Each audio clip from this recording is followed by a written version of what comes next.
somebody in the comments was asking me, well, it's actually a little paragraph, but you could look in the comments and see.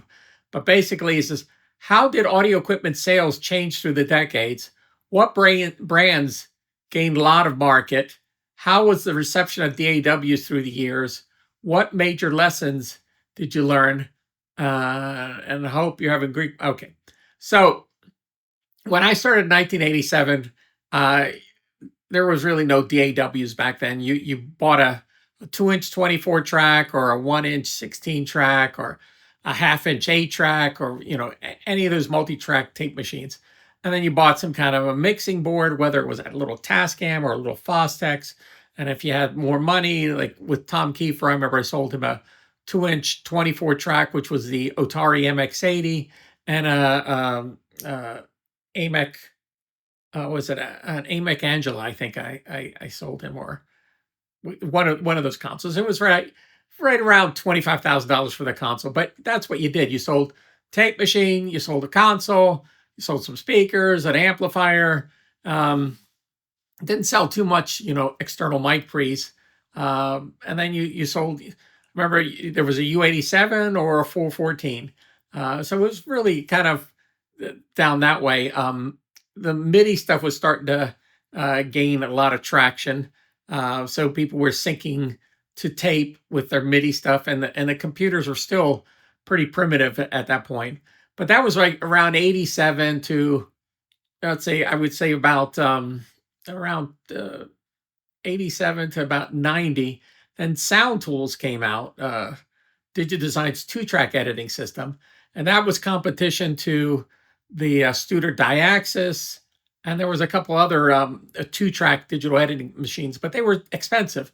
The Sound Tool system, I sold one to Jazzy Jeff with a 600 meg hard drive computer and the audio interface, and it was something like $12,000 or $14,000, and it was out of most people's price range. But me and Jeff did dance mixes with that, and it worked great. But still, people were buying tape machines and and mixers and things like that.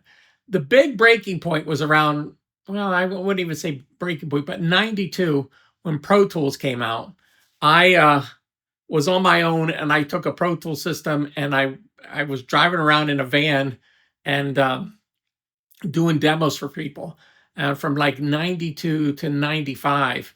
That's all I was doing. And the radio stations picked up on it right away. I sold a ton of them to WDVE in Pittsburgh, and I sold some to MMR in Philadelphia, and they picked up on that right away. But still, $5,300 was the 4-track interface with the software.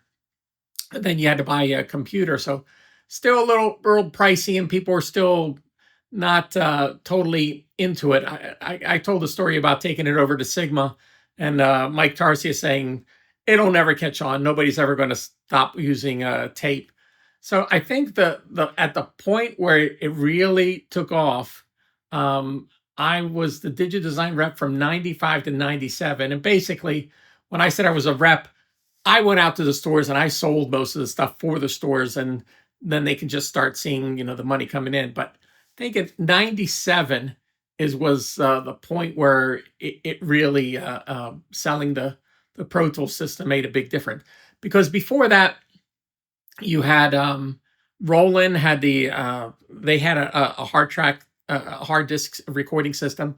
It was 8 tracks, but it was 2 4-track systems linked together, so it wasn't the most intuitive system to work with. And then there was a company called Digital Dynamics. It was called the 464.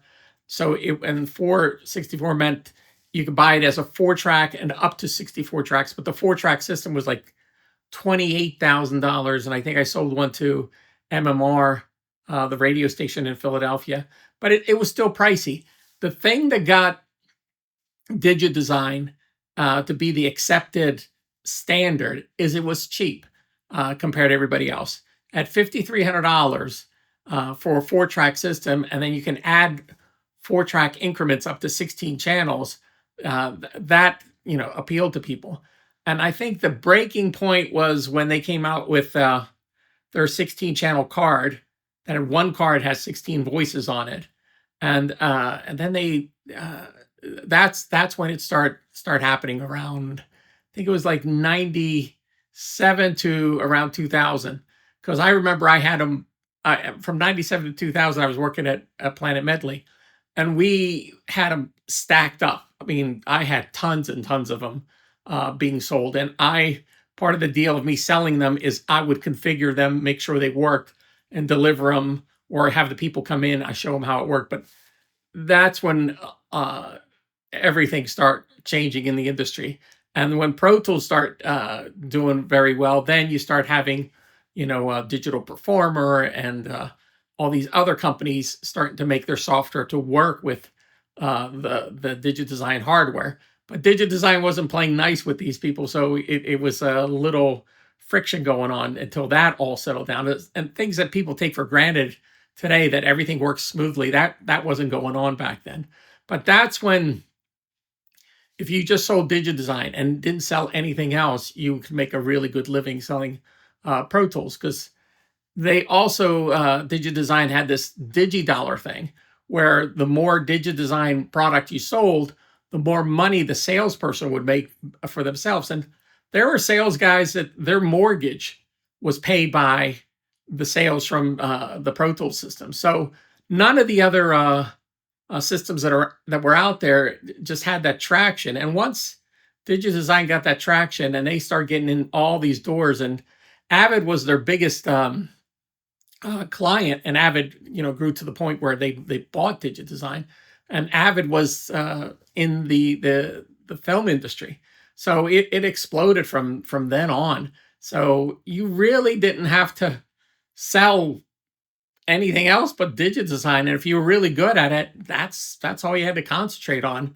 I try to explain that to a lot of music stores, and they just weren't getting it. They were still trying to sell tape machines and mixing boards and that, but you got a Pro Tools system.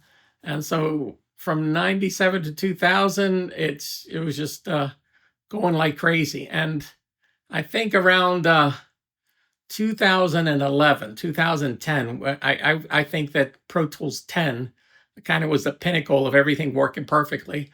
And at that point, things start tapering off. And I had a long discussion with my DigiDesign rep, and I go, it's not lack of effort on my part, and it's not lack of effort on your part. Sales are tapering off.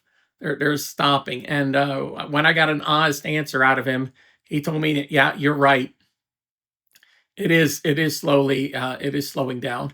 And then they had a whole trade-in program where it looked like you're still paying a lot of money for the system, but they were giving you an incredible amount of money on the trade-in. And the trade-in, it was a kind of a accounting tricks that they were playing with. But I would say from about 2010 and on, Pro Tools start slowly grinding to a halt. And there were so many systems out there that you could do a lot of work without spending that much money, recording into your DAW. And it's gotten to this point right now where you could actually buy an HDX card on eBay for less money than they're selling them new for at any dealership, and it'll work because that's a flash memory in there, so it'll put in the newest software, or for the card, and you're up and running. And you can buy the software separate than the hardware, and that was another thing you couldn't do before.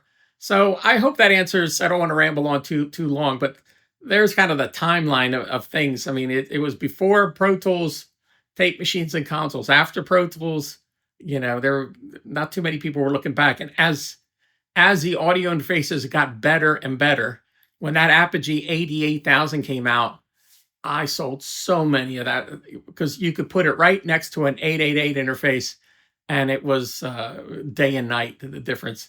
And as time went on, the interfaces got better and better and better. And not only did they get better, the cheap ones got better, and the more expensive ones got better. And it's start becoming smaller and smaller differences between the really expensive stuff and the really cheap stuff. So it's come to this point where I honestly say you cannot make a great living selling pro audio gear, because even the cheap stuff sounds pretty good, and Pro Tools is not what it used to be. And people are They don't have to buy the expensive gear. So I hope that answers all your questions. It was from, oh, well, I can't read it. But there you go.